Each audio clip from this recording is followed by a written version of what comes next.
sage raconta au roi qu'il était une fois dans le magnifique royaume de Tétem. Un homme, cher homme du village. Cet homme s'appelait Mengele. Cher homme du village, Mengele était pauvre, très pauvre.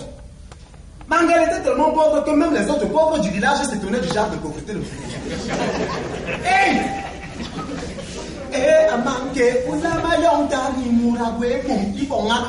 Cher homme du village, Mengele était pauvre.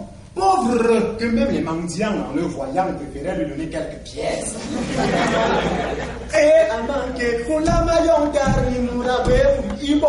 Cher homme du village, Mengele était tellement pauvre, pauvre que même Dieu, lui pour qui rien n'est pourtant surprenant, ne put s'empêcher de s'étonner le jour où son regard se posa sur Mengele. Ce que je ne l'ai pas raconté, c'était un jour à voir alors.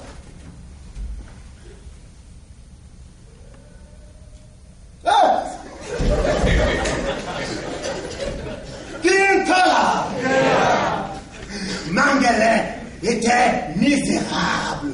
Il n'avait pas que touché le fond. Il était en dessous du fond. Et comme si cela ne suffisait pas, l'ironie de la vie avait voulu que le voisin de... Quand je parle de voisin, ce n'est pas parce que Mengele avait une maison qui était à côté. Quand je parle de voisin, c'est parce que Mengele vivait au pied de la barrière du présumé voisin. Bref, l'ironie était que l'homme d'à côté était son opposé dans tous les sens du terme. Cher homme du village, cet homme avait une richesse comme on n'en a jamais imaginé. Il possédait un domaine qui aurait rappelé à Adam et Ève le jardin d'Éden. Cet homme était tellement riche que s'il était possible à un homme de s'acheter l'éternité, lui, il se serait acheté 2 éternités.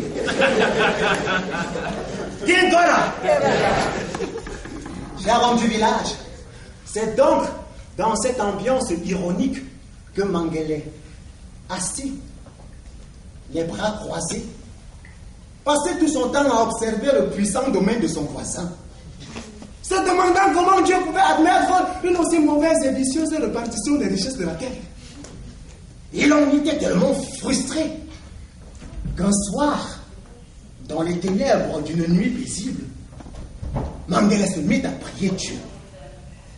Mengele pria Dieu pendant des heures et des heures. Puis la prière de Mengele se transforma en un blâme sur le pourquoi Dieu lui restait passif, voire même incompétent face aux injustices aussi flagrantes que celles qui défilaient sous son ciel.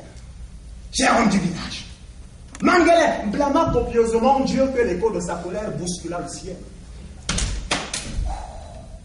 Si bien que toute la communauté céleste arrêta de travailler d'abord. Si bien que même ceux-là qui chantent pour le divin depuis des temps inimaginables arrêtèrent de chanter d'abord. Si bien que Dieu lui-même, pour le calmer, fut obligé de faire quelque chose qu'il n'avait pas fait depuis des lustres. Parler de vive voix à un homme. Alors, écoutez très bien ce que Dieu dit à Mengele. Calme-toi, Mengele, car j'ai entendu toute ta prière. Calme-toi, car tout ce que tu souhaiteras ce soir, je dis bien, tout ce que tu souhaiteras ce soir te sera exaucé.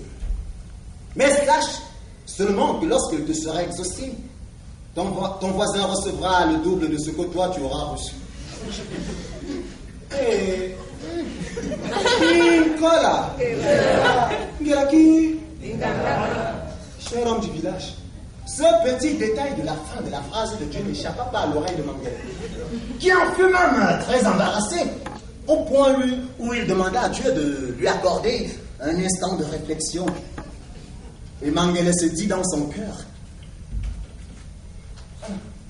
ça veut dire que si je demande 100 millions de pièces d'or, il me les donnera. Mais au même moment, il donnera 200 millions de pièces d'or. Non. Comment? Qui est... Lui qui a déjà tout à ne plus savoir quoi en faire. Non, je refuse. Comment? Ça veut dire quoi ça? Hey. Bon, réfléchissons. Si je demande une belle maison avec les serviteurs tout autour, aïe. aïe, aïe, aïe, aïe, aïe, aïe, mon cœur. Mon cœur, non seulement il fera pareil pour l'autre, mais ce sera fois 2. Plus le paradis que lui a déjà. Non! Comment? Dans la vie, il me gagne. Même dans ma prière, il me gagne. Non! On dit chez nous qu'un nez doit faire gaffe face à une bouche qui est restée longtemps fermée. Alors, coincé de ne pouvoir bénéficier de la faveur de Dieu sans que son voisin en profite doublement, écoutez ce que Mangele dit ce soir à Dieu. Seigneur, n'est-ce pas toi-même tu as dit que tout ce que je souhaiterais de toi-même? Seigneur, n'est-ce pas toi-même tu as dit le double pour le voisin, c'est-à-dire que fois 2? Seigneur, s'il te plaît, pardon, perce-moi un œil. Nicolas!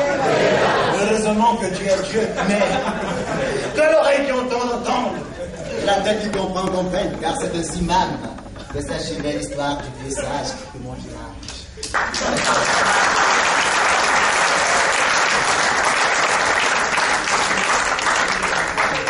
Sobodes barcadesle, gigas la mayengi. Oh ah, sobodes barcadesle.